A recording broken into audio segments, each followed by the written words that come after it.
where are the Harbingers? Can you actually see them? And the answer is yes, you can see some of them, or you can see where they were.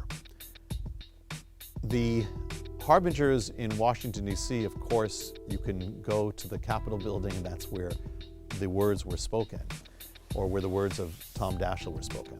And of course, the Pentagon is where the strike happened. In New York City, that's where most of the Harbingers are. And if you started from Battery Park, you'd be at the very south of the island. And that's where really, that's where one of the planes came over. And if you walk up from Battery Park, that's kind of like the gate of America. You walk up Broadway, you'll come to Trinity Church. Trinity Church is the original church from which St. Paul's Chapel was part of. And so they're really part of the same church. Trinity Church, if you look, hopefully you can see a statue. The statue is the bronze image of the sycamore that was struck down. The sixth Harbinger, they made into a statue. And so not only does that link up to the 9 Harbingers, but it also links up with the Buttonwood mystery that's in the book that has to do with the rise of Wall Street. And it's a prophetic sign. But so you'll see this root system, and it's right there at the beginning of Wall Street. So if you turn right at that moment and you look, you'll see Wall Street. And if you walk down Wall Street, you'll see on your right is the New York Stock Exchange, where also many of these things happen. The Shemitah, the collapses, all those things. But if you look to the left of Wall Street, or of the New York Stock Exchange, you'll see a statue. That statue is the statue of George Washington, with his hand stretched out, reaching to a Bible. And that is commemorating, a lot of people don't realize it, even New York, they don't even realize what's that about. That's commemorating the very site where Washington was sworn in as the first president, where America began as a nation on that day, where he gave that prophetic warning from that site.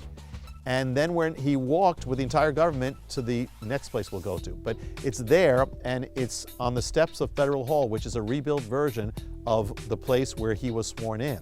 So that is Federal Hall, and that is Washington, and that is the foundation of the American government on the first day, and that's the place where the prophetic warning was given, and that's the place that also was cracked from the force of 9/11.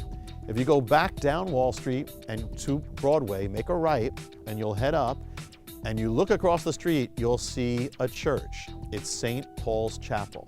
That is the very place where they prayed that day and dedicated America to God. That is the consecration ground.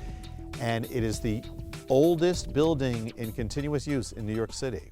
And that's where Washington went. That journey you just made is the exact journey, pretty much. You go inside, you'll see actually a pew where Washington prayed. And you'll see a plaque above it. And the plaque is a prayer that Washington prayed. And it begins by saying something along these lines. It says, "Oh God, keep America in holy protection." He prayed for protection. That's the place where the protection was lifted. And that's also the place yet where that chapel was protected because of the Harbinger, or the sycamore. So that's the place. And if you go in the backyard, you'll see a graveyard or a courtyard. And that's where the sycamore grew. You can see the place where the sycamore had once stood, and actually where it was displayed. That's where it was struck down. That's what protected the church. And you may still see the tree that replaced it, the tree of hope. And that's where that ceremony took place, where we will plant cedars in their place. It all happened right there. And you look across the street in the back, and you'll see it, Ground Zero, the place where it all happened. And Ground Zero was actually, not only is America's consecrated ground at the corner of Ground Zero was actually church land. It was part of the same land. It was all the same land. It is the consecration ground. You'll see it all there. And that's also where the cross was there as a sign, there. So you can go and see for yourself the very places, because the Harbinger is real.